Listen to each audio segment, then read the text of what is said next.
Hello students, let's see this question. The question says the fat C57H104O6 is metabolized by the following reaction given the enthalpies of formation. आपका ये fat है, इसका क्या हो रहा है, मेटाबॉलिज्म हो रहा है, मतलब ये ब्रेक डाउन हो रहा है. तो बेसिकली ऑक्सीजन के साथ कंबाइन करके क्या होता है, जब फैट ऑक्सीजन के साथ कंबाइन करके कार्बन डाइऑक्साइड और वाटर में कन्वर्ट होता है. ठीक है. सो ये रिएक्शन हो रही है. तो इस रिएक्शन के लिए एंथैल्पीज ऑफ फॉर्मेशन दी हुई है सर्टेन सब्सटेंसेस की. कह रहे हैं calculate the enthalpy of reaction, standard enthalpy of reaction in kilo joule when 1 gram of this fat melts. अगर 1 ग्राम फैट मेल्ट होता है या मेटाबोलाइज होता है तो आपकी स्टैंडर्ड एंथैल्पी ऑफ रिएक्शन क्या होगी इन किलो जूल्स में. सो ये आपको क्या रिएक्शन दी हुई है, मैं इसको हाईलाइट कर देती हूँ. ये रिएक्शन दी हुई है. ठीक है. ये रिएक्शन दिया और इस रिएक्शन के रिस्पेक्ट में स्टैंडर्ड एंथैल्पी ऑफ फॉर्मेशन दिया हुआ है किसका, फैट का. ठीक है. इतनी वैल्यू है. Clear. Standard enthalpy of formation दिया है वाटर का लिक्विड फॉर्म में, जो कि क्या है, ये है. And standard enthalpy of formation carbon dioxide का क्या दिया हुआ है, इतनी वैल्यू दी है. ठीक है. तो आपको स्टैंडर्ड एंथैल्पी ऑफ रिएक्शन निकालनी है. Clear. So what I know that standard enthalpy of reaction is equals to standard enthalpy of formation of products sum of ठीक है, minus sum of standard enthalpies of formation of reactants. ठीक है, ये होता है. अब प्रोडक्ट में आपका क्या है, कार्बन डाइऑक्साइड है एंड वाटर है.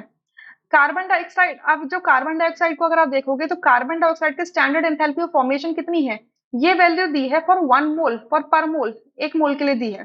सो इसके कितने मोल्स है, 57 मोल्स है.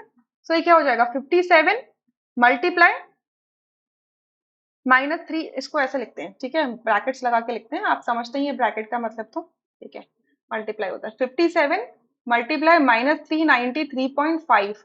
ठीक है. रिएक्टेंट साइड में हमारा वाटर है जिसके 52 मोल्स हैं और standard enthalpy of formation of water क्या है आपका, -285.8 है. क्लियर.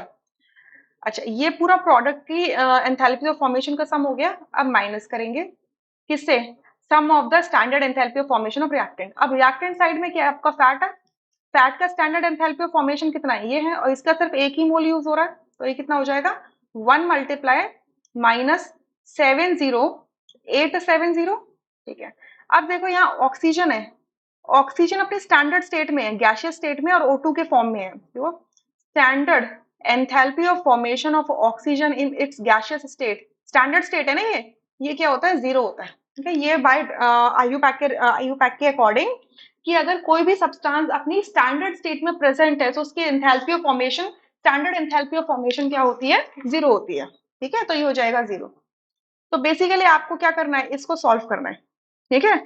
तो जब आप इसको सॉल्व करोगे तो ये वैल्यू कितनी निकल के आएगी पूरी, 335